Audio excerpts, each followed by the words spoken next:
Con un saludo muy cordial para todas y todos.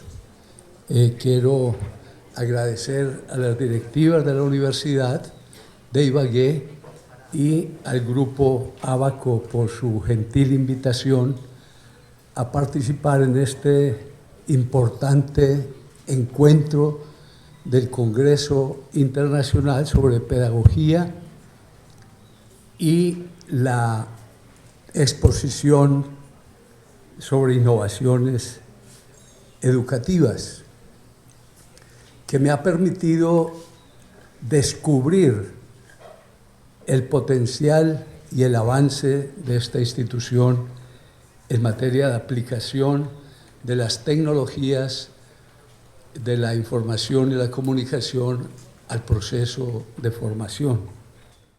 Esta es, pues, la tarea que me han encomendado, dar un vistazo muy rápido al estado actual de la educación en línea y sobre todo a las tendencias hacia el futuro inmediato. Esto lo hago en el marco de 4 ejes fundamentales, uno de los cuales, y el principal tal vez, la innovación, pero también la creatividad, la flexibilidad y la apertura. La tecnología no es un fenómeno nuevo, como muchos piensan. Siempre en la historia ha existido una alianza permanente entre tecnología, conocimiento y educación, que ha permitido descubrir alternativas importantes de flexibilización y apertura para hacer más viable, más pertinente, más posible y rico el proceso de aprender y de enseñar, que es una de las condiciones importantes del aprendizaje. Aunque la historia casi que se acostumbró a creer que la misión del sistema educativo era enseñar. Enseñar, enseñar y enseñar era el arte de la pedagogía, muchas veces sin importar si realmente los estudiantes estaban aprendiendo. Por fortuna, estas nuevas formas de innovación hacen un énfasis muy marcado en el proceso de aprendizaje.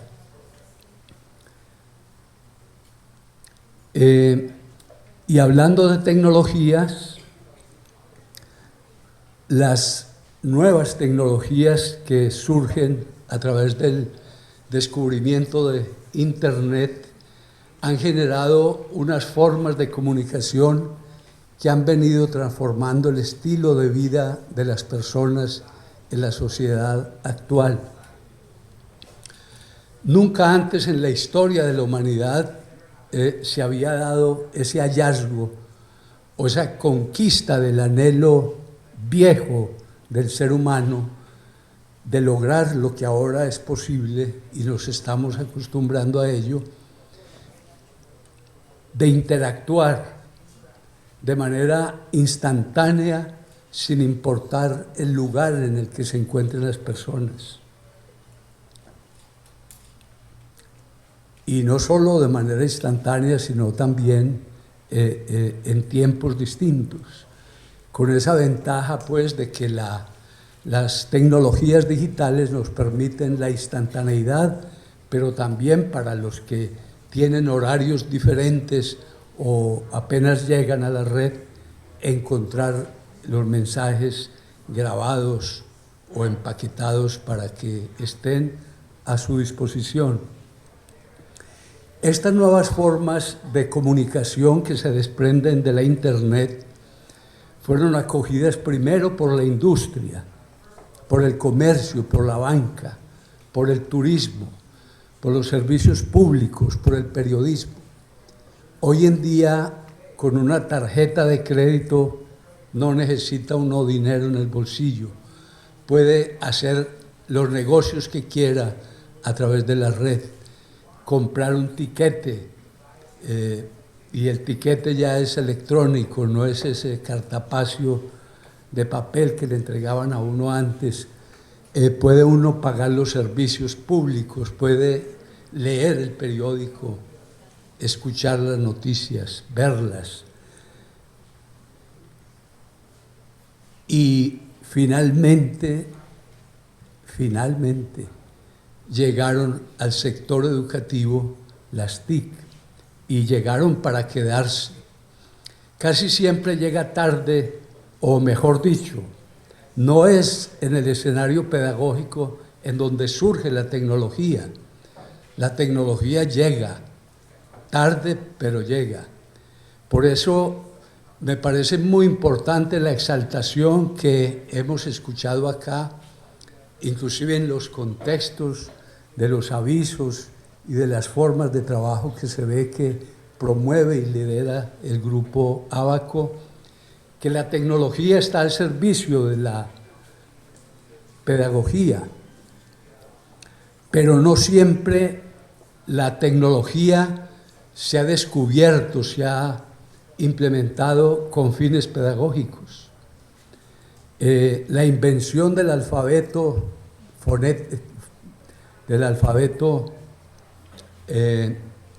por parte de los fenicios fue con base en necesidades de los comerciantes, no de los educadores. Y ya vimos, estas últimas las utilizó todo el mundo primero y ahora están llegando al escenario pedagógico, por supuesto a cumplir una tarea trascendental, como la que se está viendo en la Universidad de Ibagué. Me parece fantástico. Ayer en la graduación de los que hicieron el diplomado y en las pequeñas demostraciones que vimos, alcanzamos a ver que ya hay una apropiación, hay ya un manejo, se está generando una cultura de la tecnología o de las tecnologías educativas, e inclusive más que la parte de innovación, me pareció interesante ayer observar el importante componente del fomento de la identidad y de la pertenencia institucional que se desprende del uso de las tecnologías. Es así como se puso en marcha lo que denominamos educación en línea, aprendizaje en la web, educación virtual, que es una educación a distancia de última generación. En esto discrepo un poco de los insignes pedagogos de la Universidad Oberta de Cataluña, los profesores Duarte y Sangrá, que dicen que ya con el Internet todo es como presencial, es decir, hablan de una educación sin distancias y que el fenómeno de interacción a través de la red es un fenómeno eminentemente presencial. Yo creo que no lo es. No en balde Internet es el medio de telecomunicaciones por excelencia. Quizás podamos hablar de una auténtica y muy importante telepresencia, pero no de una presencialidad. Aquí está implícito el carácter integrador de la educación virtual, que no constituye, entre otras cosas, una mediación pedagógica exclusiva de la educación a distancia, como muchos piensan, ya que puede aplicarse también dentro de la modalidad presencial.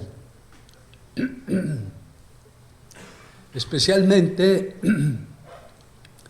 en Colombia, el advenimiento de las TIC generaron la virtualización primero de las universidades presenciales. Los que hacemos educación a distancia desde hace tanto tiempo, estábamos esperando, y allí me incluyo yo, por supuesto, la orden del Ministerio de Educación para que diera vía libre a la virtualidad, que estuvo un poquito enredada al comienzo. sobre todo porque el fenómeno de la educación virtual no estaba dentro de las normas, y entonces, por ejemplo, la primera universidad virtual, que hasta el año pasado era la única, la Universidad Católica del Norte, ellos pidieron un registro virtual al Ministerio de Educación. El Ministerio les dijo, no, qué pena, la Ley 30 no tiene sino dos modalidades o dos metodologías, presencial y a distancia.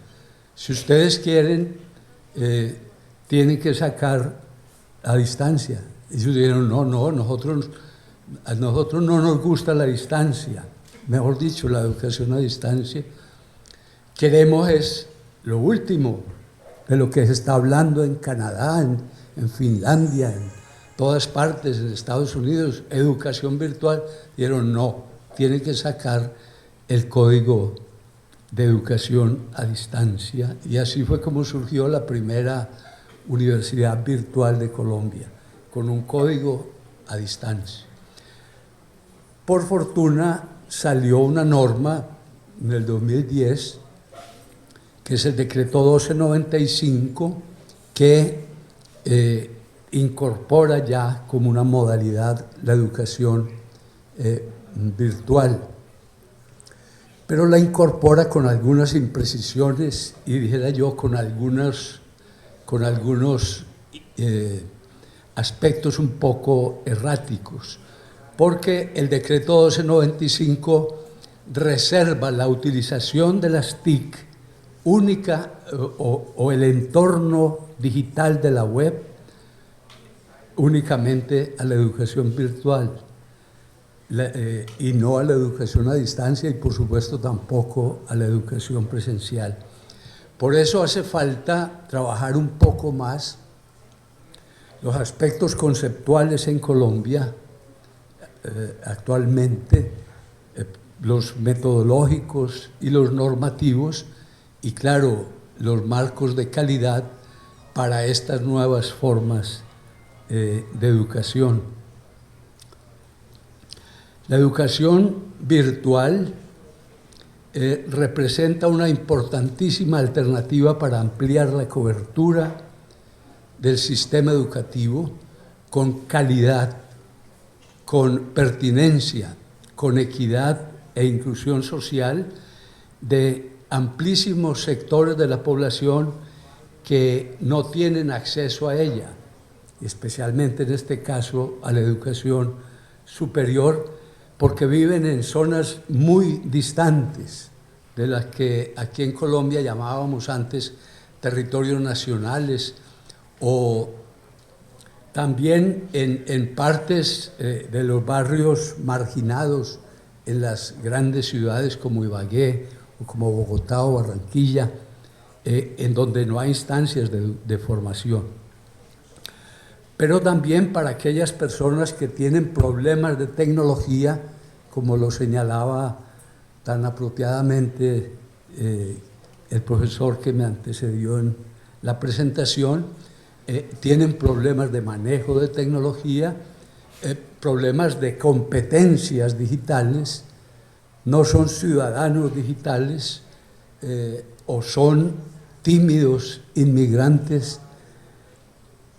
Pero también hay personas que tienen problemas culturales.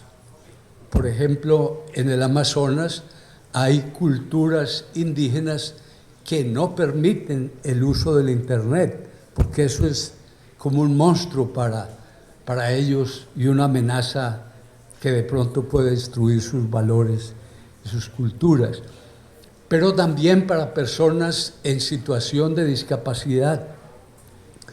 Yo me he puesto a analizar la gran mayoría de los contenidos digitales que hay en las instituciones que ofrecen educación virtual, y casi todos son cursos hechos como para personas estándar, como si todos viéramos igual, escucháramos igual, nos pudiéramos mover por igual.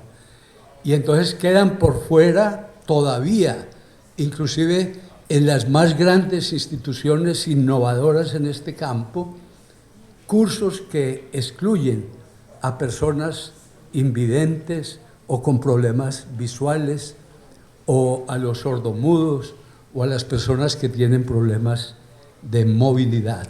Y ahí hay un gran reto para grupos innovadores y creativos como los que vemos acá en la Universidad de Ibagué, para generar un tipo de educación en la red más abierta, más flexible y más inclusiva. Es importante señalar que las personas y las instituciones, como lo vemos en las universidades como esta, han comprendido que la creatividad e innovación en la incorporación de contenidos digitales para la formación en línea es un aspecto vital, ya que exige nuevos enfoques en la planeación del aprendizaje, en la programación académica, en la ejecución y evaluación del proceso de aprendizaje, y que es importante irlas incorporando no solo a los sistemas a distancia, sino a los sistemas educativos en general. Importante señalar que con el advenimiento de las TIC o tecnologías de la ubicuidad, prácticamente cayó el muro que separaba a las modalidades o metodologías y que las hacía distantes. Unos románticos y audaces que eran los educadores a distancia, vistos con desconfianza por los sectores presenciales, que creían que la calidad solamente se consigue en el escenario presencial, y entonces quienes hacen educación a distancia hay que ponerles ojo porque eso es riesgoso, problemático y muchas veces inconveniente. Esa confrontación, bueno, y aquí hubo épocas, especialmente en los años 80, que surgió la bandera gubernamental de la educación a distancia, en donde desde el ICFES, que es el organismo que fomenta la educación superior, se decía que el tutor a distancia era la última maravilla y que la educación a distancia era lo último y que ya el docente de aula y el sistema presencial estaban pasados de moda. Y no es necesario ser tan excluyentes ni tan categóricos, y por fortuna ahora las nuevas tecnologías están fomentando un hermanamiento, una gran confraternidad entre las modalidades, un acercamiento entre ellas. La educación virtual se está abriendo camino a través de un fortalecimiento tecnológico de las instituciones, en este caso de las universidades, para una educación en línea que va en crecimiento constante y que cada día se está convirtiendo en una oferta académica más sólida. Según el órgano de telecomunicaciones de Naciones Unidas, la mitad de la población mundial tendrá banda ancha hacia el año 2015, año en el que no solo culmina el plazo fijado para acabar la brecha digital y alcanzar los objetivos establecidos en la Cumbre Mundial sobre la Sociedad de la Información y abrir paso así hacia las sociedades del conocimiento, sino también que es el plazo fijado para los postergados planes de los Objetivos de Desarrollo del Milenio, en lo cual estamos las sociedades todas, sin excepción, colgados. Nos habíamos prometido que hacia el año 2015 se iba a disminuir el grado de pobreza y de indigencia. Y esta Por el contrario, crece cada día más, tanto la pobreza como la pobreza total o la indigencia. Que la atención a la infancia iba a ser la bandera más importante, no la bandera, no, la conquista más importante de los gobiernos y de las sociedades, que la discriminación de la mujer iba a ser cosa del pasado y que los niveles de cobertura de los sistemas educativos iban a estar en su más alto nivel, y eso no ha sido posible. Quizás lo del 50% de banda ancha móvil, sí, porque ya lo estamos viendo prácticamente hoy. Se espera, por ello, un auge inusitado del mobile learning o m-learning, teniendo en cuenta la alta interactividad, portabilidad y conectividad de esos dispositivos móviles como los teléfonos celulares inteligentes y las tabletas principalmente. Y entonces ya no va a ser tanto el e-learning, sino el mobile learning. Ya universidades como la de Oberta de Cataluña han incorporado las tabletas y los teléfonos para que los usuarios puedan, mientras se transportan en sus largos viajes en el metro, tener la oportunidad de ir trabajando y no solo esperar hasta llegar al punto fijo del Internet en su casa. Se espera también un mayor posicionamiento del B-Learning o Blended Learning, que combina la formación en línea con encuentros presenciales. Y esto lo estamos viendo ya prácticamente como un hecho que se va a potenciar hacia el futuro inmediato. Vemos aquí en esta gráfica que en América Latina hay 255 millones de internautas. Representa el 43% de la población. Y si miramos en el gráfico, vamos a encontrar que hay países y continentes con un mayor con unos porcentajes muy altos de Internet comparativamente con los de América Latina, especialmente Europa, Estados Unidos, Asia,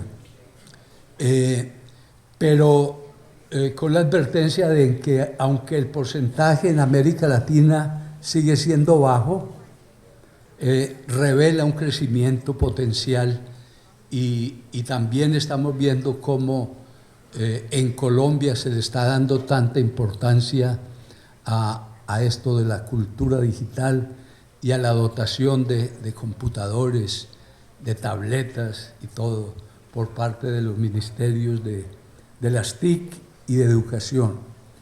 Por supuesto, no es solo el aparato. Los aparatos son muy importantes, pero no son suficientes para hacer una formación de calidad. Las plataformas todas, si no están precedidas por una conceptualización y unos modelos pedagógicos muy bien establecidos y sólidos, no sirven para mayor cosa. Tendencias importantes. Es bien importante lo que está pasando, por ejemplo, en Norteamérica, en donde ha cambiado prácticamente el rumbo de la educación superior en estos últimos años, del 2002 al 2012, donde se aprecia un crecimiento acelerado de la educación en línea. Y las universidades estaban todavía en el dilema si le marchaban a esto o no. Y los ministerios de educación mirando con recelo, y ya las grandes universidades se lanzaron. Recuerden que por lo menos en Colombia existen restricciones. El registro o cómo se llama,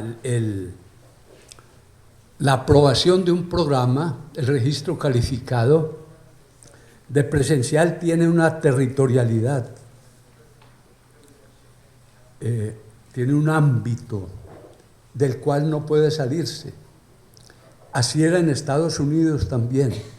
Y en el 2011 la barrera se desbordó, especialmente con la oferta masiva, como lo vamos a ver enseguida, de varias universidades.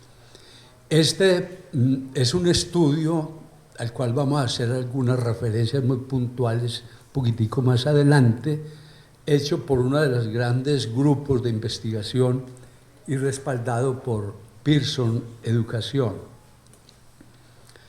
La tendencia global de crecimiento de la educación virtual muestra que en América Latina las tasas de crecimiento serán mayores, mucho mayores de lo que ha sido el ritmo hasta ahora, especialmente en Brasil, en México, en Argentina, en Colombia, en Chile, en Costa Rica, en Venezuela y en Ecuador, fundamentalmente en donde ya están surgiendo proyectos pedagógicos virtuales muy importantes.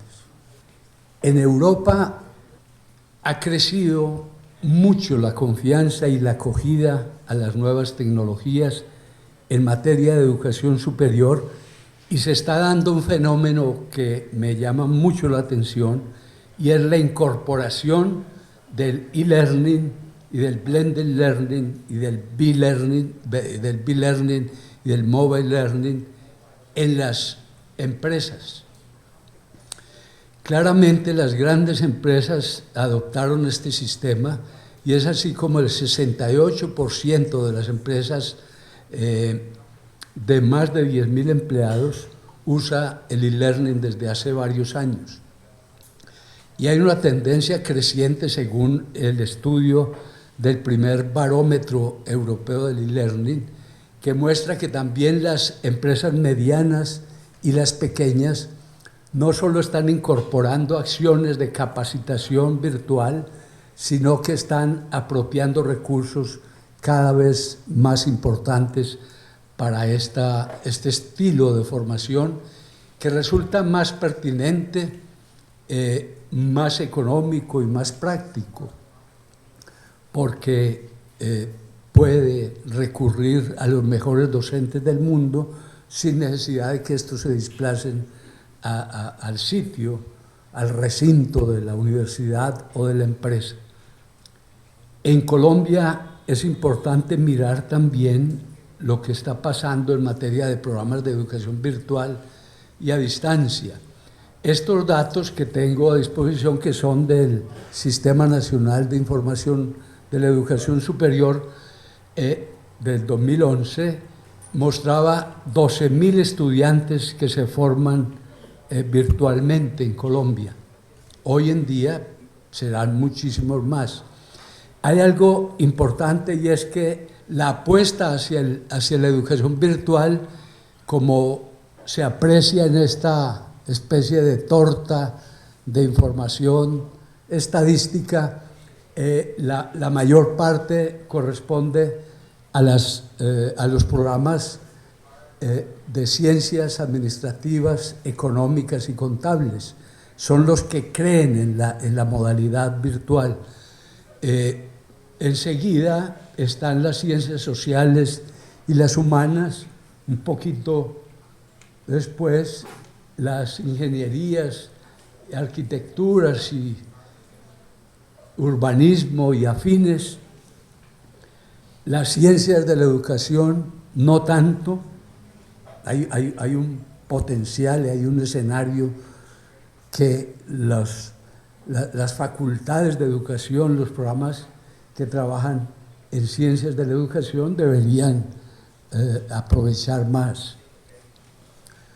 Pero se los dice un modesto educador, los educadores a veces nos quedamos atrás. ¿Alguien recuerda cuál fue la primera universidad que ofreció programas de formación profesional a distancia en Colombia. Por supuesto, Acción Cultural Popular fue la primera experiencia de educación a distancia en Colombia. En 1947, en el Valle de Tensa, en Boyacá, surgieron allí, en un pueblito alejado de Boyacá, las famosas escuelas radiofónicas que le dieron la vuelta al mundo. Pero en realidad, una de las primeras es la Santo Tomás. ¿Cuál otra dijeron? Bueno, la católica es la primera virtual, hace 15 años. Estas son de los años 70. La primera fue la Universidad de Antioquia,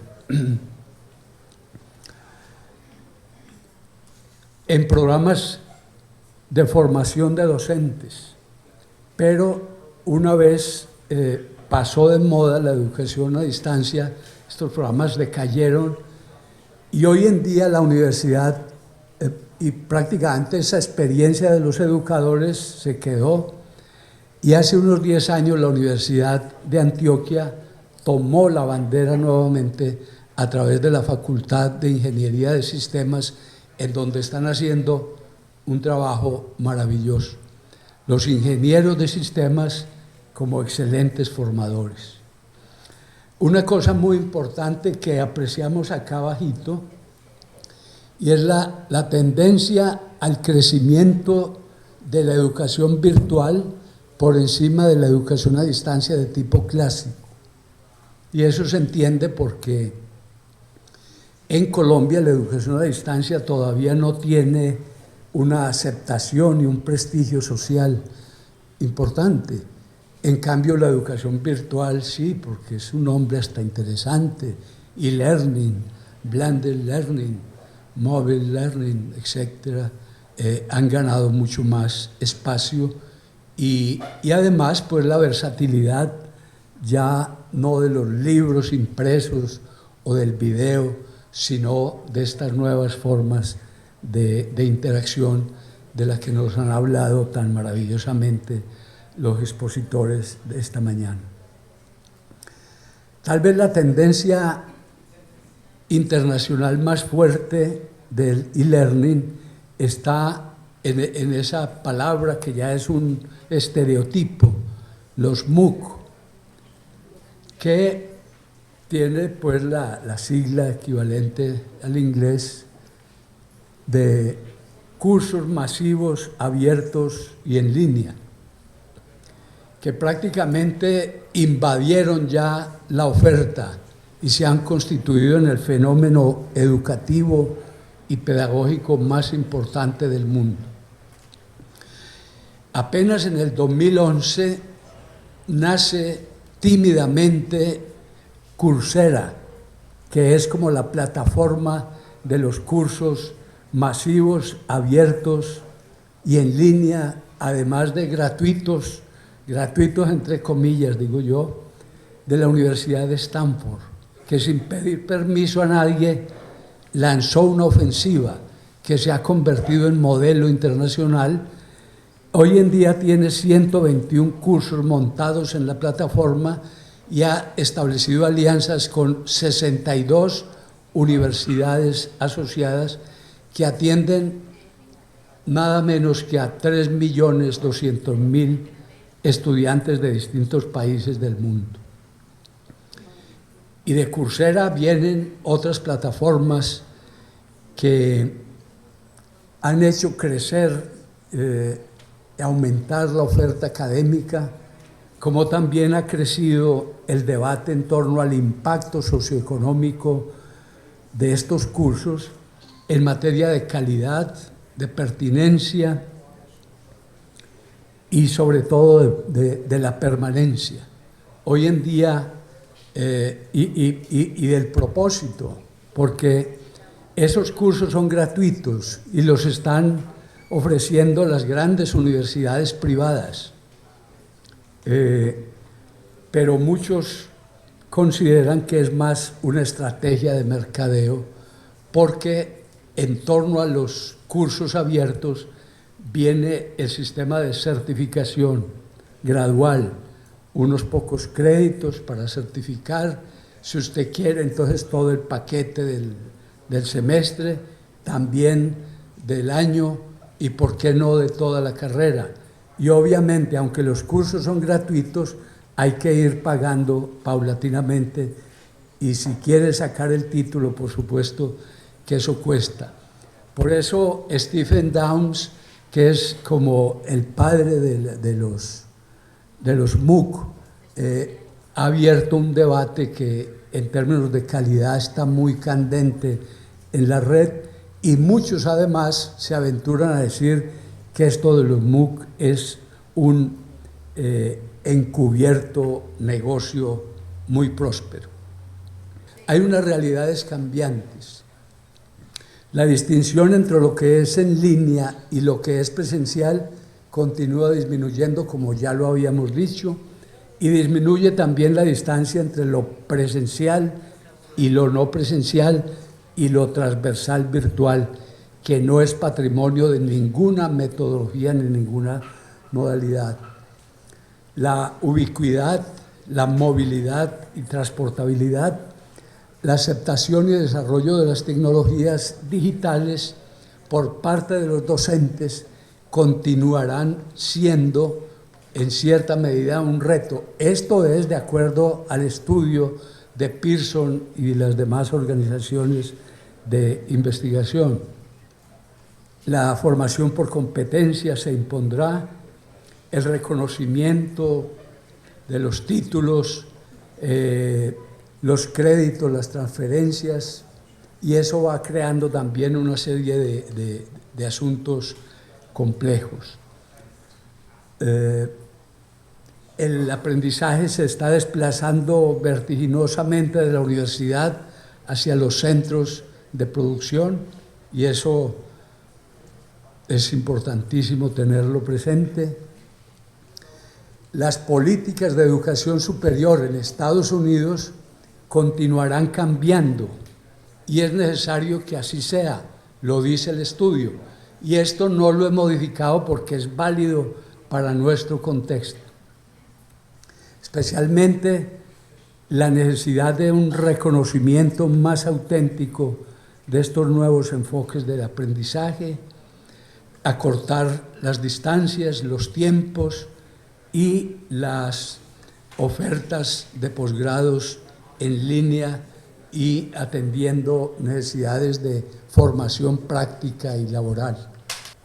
Retos muy importantes, incorporar una cultura hacia lo digital y, bueno, la posibilidad de una educación superior innovadora y que apunte al desarrollo local a través de la transversalidad de la proyección social en sinergia con la docencia y la investigación, la extensión universitaria a la que convergen el emprendimiento y el bienestar con un nuevo estilo.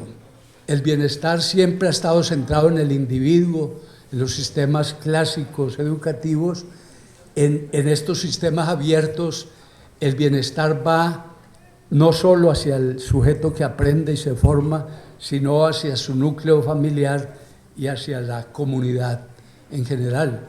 Que lo digan sino estos importantes centros a los cuales está vinculado la Universidad de Ibagué, los llamados CERES, Centros Regionales de Educación Superior.